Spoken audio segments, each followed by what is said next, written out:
नहीं मान रहे हैं ट्रंप। अमेरिका ने लगातार 12वें दिन फिर किया है हमला, तो गुस्से में बोला ईरान आंख के बदले आंख। नमस्कार, आप देख रहे हैं न्यूज़ 18। मैं हूं आपके साथ श्रुति श्रीवास्तव। अमेरिका और ईरान के बीच तनाव लगातार गहराता जा रहा है। बुधवार को अमेरिकी सेना ने लगातार 12वें रात ईरान पर हवाई हमले किए। सीज़फायर समझौता टूटने के बाद दोनों देशों के बीच टकराव और तेज हो गया है।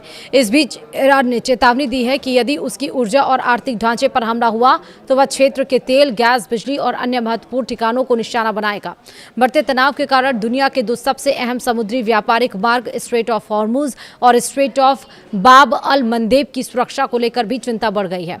अमेरिकी सेंट्रल कमांड ने बताया है कि ताज़ा हमले राष्ट्रपति डोनाल्ड ट्रंप के निर्देश पर किए गए।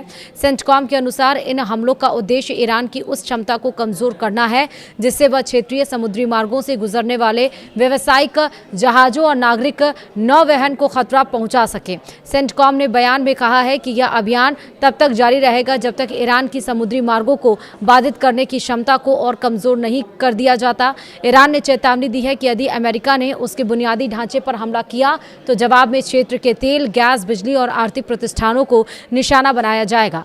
ईरान के विदेश मंत्री अब्बास अराक्ची ने सोशल मीडिया प्लेटफॉर्म एक्स पर लिखा, हमारी रक्षा नीति बिल्कुल स्पष्ट है, आंख के बदले आंख। ईरान या उसके बुनियादी ढांचे पर किसी भी तरह का हमला हुआ तो उसका शक्तिशाली और निर्णायक जवाब दिया जाएगा। वहीं ईरानी अधिकारियों ने यह भी कहा है कि जरूरत पड़ने पर वे क्षेत्र से तेल के निर्यात को भी रोक सकते हैं, जिससे वैश्विक ऊर्जा संकट और गहरा सकता है। ईरान और अमेरिका के बीच बढ़ते तनाव का सबसे ज्यादा असर स्ट्रेट ऑफ हॉर्मुज पर दिखाई दे रहा है। दुनिया में तेल आपूर्ति का बड़ा हिस्सा इसी समुद्री मार्ग से गुजरता है।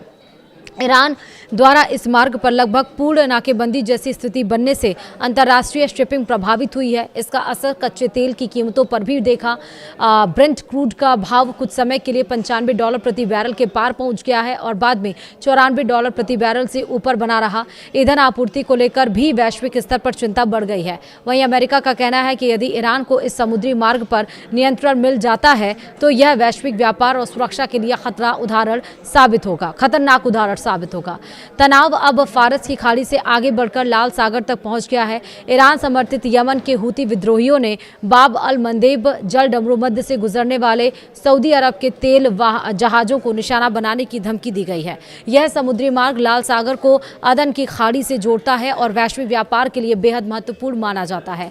हूती विद्रोहियों की धमकी के बाद से 5 तेल टैंकरों ने लाल सागर में अपना रास्ता बदल दिया है। सऊदी अरब भी अब अपने तेल टैंकरों को वैकल्पिक मार्गों से भेज रहा है, जिससे यात्रा का समय और परिवहन लागत दोनों बढ़ गए हैं। अधिकारियों का कहना है कि यदि बाब अल मंदेब जल डमरू मध्य में भी व्यवधान पैदा हुआ तो वैश्विक शिपिंग और ऊर्जा आपूर्ति पर बड़ा असर पड़ सकता है। वहीं ताजा सैन्य कार्रवाई जून में हुई संघर्ष विराम समझौते के टूटने के बाद शुरू हुई। सीज़फायर खत्म होने के बाद अमेरिका ने ईरान के विभिन्न हिस्सों में हमले तेज कर दिए हैं। वहीं ईरान भी क्षेत्रीय ठिकानों पर मिसाइल और ड्रोन हमले जारी रखे हुए है। ईरानी अधिकारियों का आरोप है कि अमेरिका एक लंबे सैन्य संघर्ष में फंसता जा रहा है।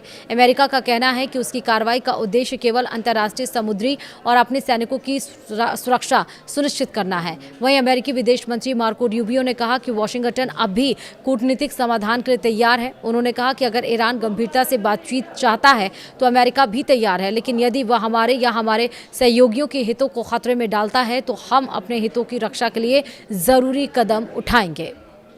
वीडियो में ताही, नमस्कार।